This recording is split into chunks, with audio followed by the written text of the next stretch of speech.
All right, everyone. Simply Bitcoin. We break down the news from Twitter, the Daily Fail, meme review, software releases, the websites by plebes. We got it all. Drop us a like and subscribe.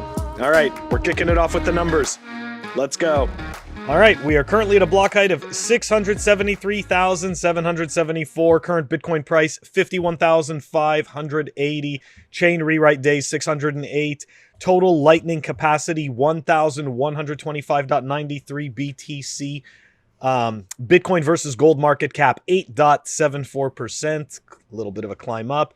Sats per dollar. This is what I like to see. Below 2K, 1,930. Could you say that again, Phil? Sats per dollar is what? 1,938. This is what happens. Under 2K. Under 2K, okay. You know? Bro. Wow. Okay. Even Satoshi, the Bitcoin chicken, is a little happy. I know it's not happy. I know it's not an all-time high, so it's not a full cluck. Wait till below 1K. However, oof. Oh, that's gonna be We just broke 2,000 sats. Now a dollar is worth less than 2,000 sats. That is how shit dollars are and how awesome Satoshis are. I remember being able to get 15,000 sats. Oh, don't speak of those days, Phil. Yeah, no, that's right. Everybody should feel. Everybody in like 5 years, they didn't stack hard enough. Those days will feel like a myth. I know. We'll tell people about it. They'll be like, "Yeah, what? What are you talking about? That doesn't make sense." But real was never that price. Oh my god, the good old days, the good old stacking days. But anyways, Phil, it's time for the Daily Fail. Our fail comes from the human garbage dump, Mark Cuban. The Dallas Mavs have done more than 20,000 Dogecoin in transactions, making them the largest Dogecoin merchant in the world. They want to thank all of you and can only say that if we sell another 6,556,000,000 Dogecoin worth of Mavs merch, Dogecoin will definitely hit $1. Okay. So, I mean, this is just pure cringe, right? This is the same person that made fun of Bitcoin and, made the comments about Bitcoin being a banana coin and that actually, he'd rather have a coin backed in bananas. And he thought that would be more worth it. But yet, he's telling you to, he's shilling you a shit coin so that you can go out and buy his merch. Dude, it's just such a horrible, cringe narrative. It's even worse. He said he would rather own bananas than Bitcoin. Oh, yeah, not even. That's right. Not even a shitcoin. He would rather actually own the fruit, you know?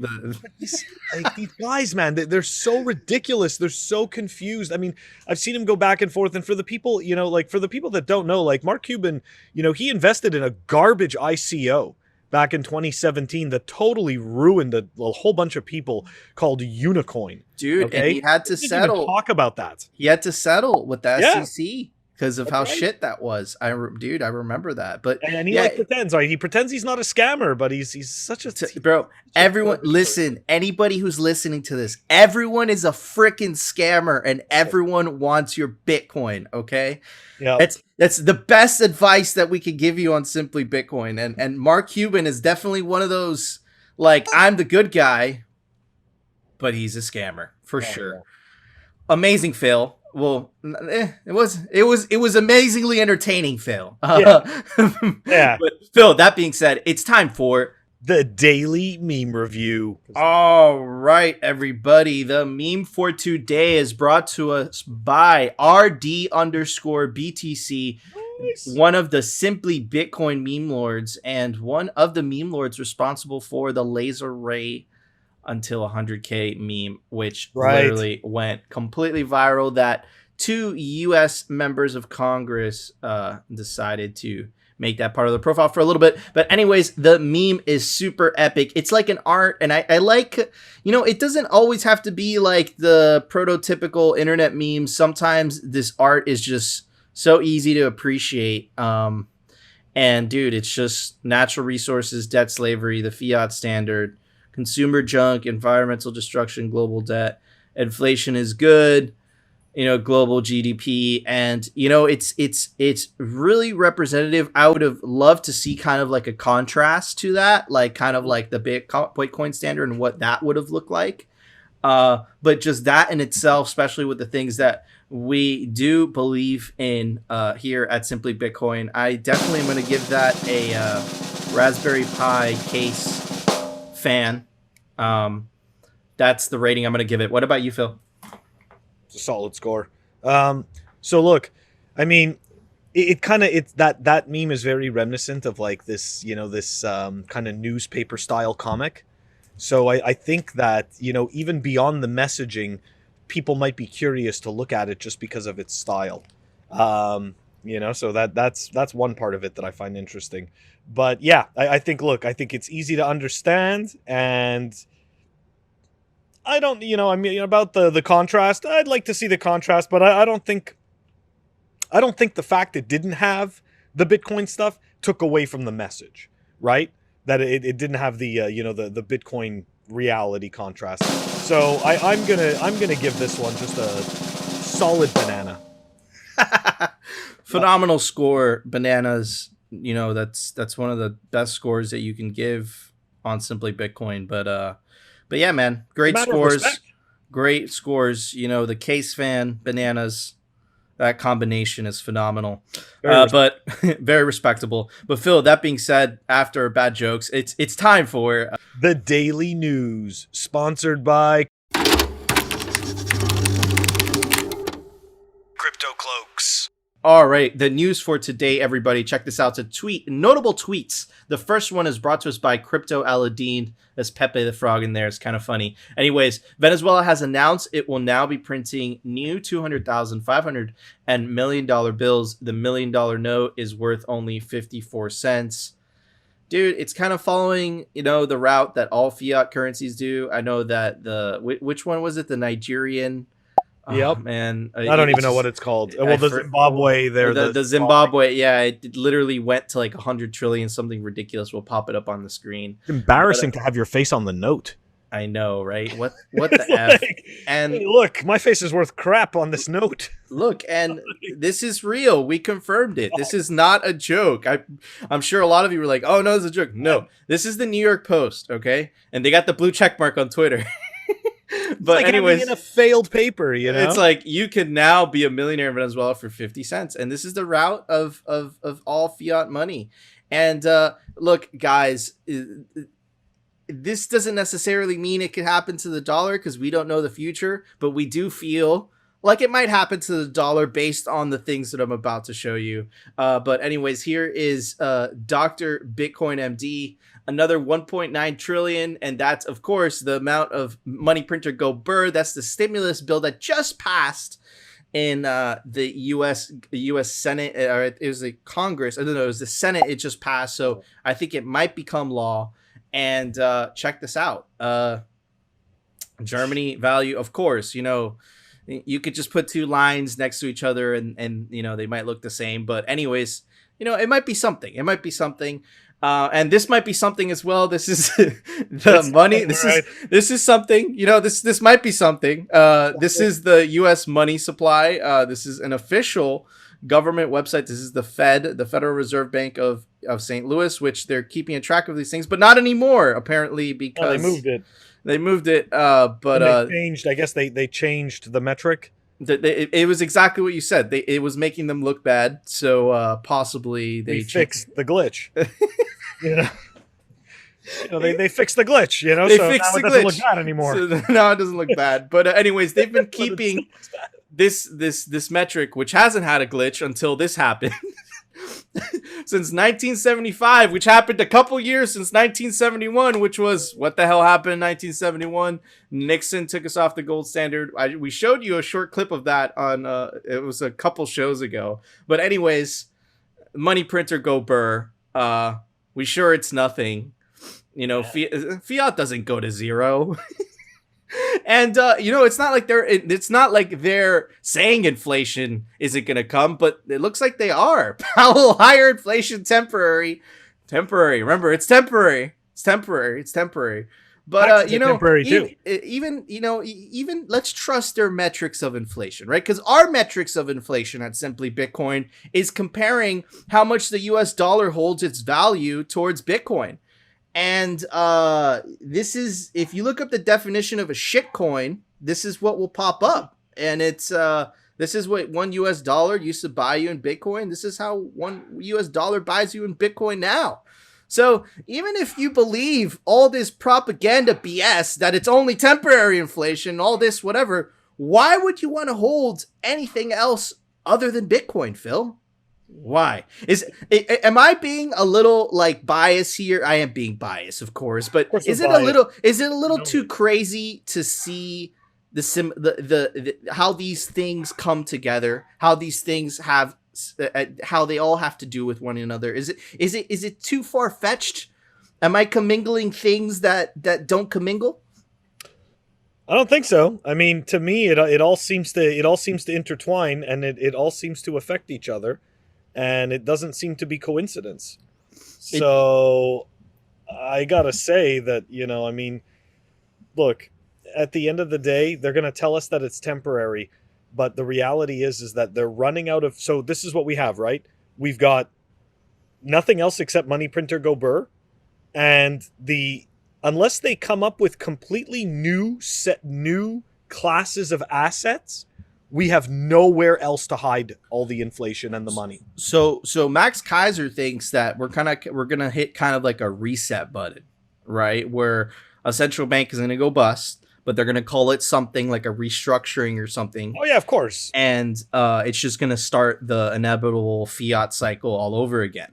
I wouldn't be right. Sure. But I think that Bitcoin changes everything, Phil, because now there's a metric to compare inflation to, I think, the best. And I think that you already see public companies believing in this too, which is why you see MicroStrategy, which is why you see Tesla taking reserve positions in Bitcoin. You can't ignore this anymore, dude. Nope. Like, because this is an amazing representation of inflation. This is the best representation of inflation, in my opinion. As a Bitcoiner, this is what inflation is.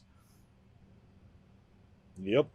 So, it's only a matter of time before other companies start to believe in this very powerful idea, right? That Bitcoin cannot be debased, right? So it's only a matter of time. But more importantly, the government doesn't want that. They don't want their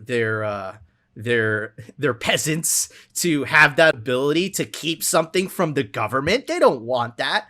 FBI director recently basically went on, he testified in front of one of those committees, and dude, he just crapped on encryption. He crapped on end-to-end encryption. I know what you're thinking, what does this have to do with Bitcoin? It has everything to do with Bitcoin.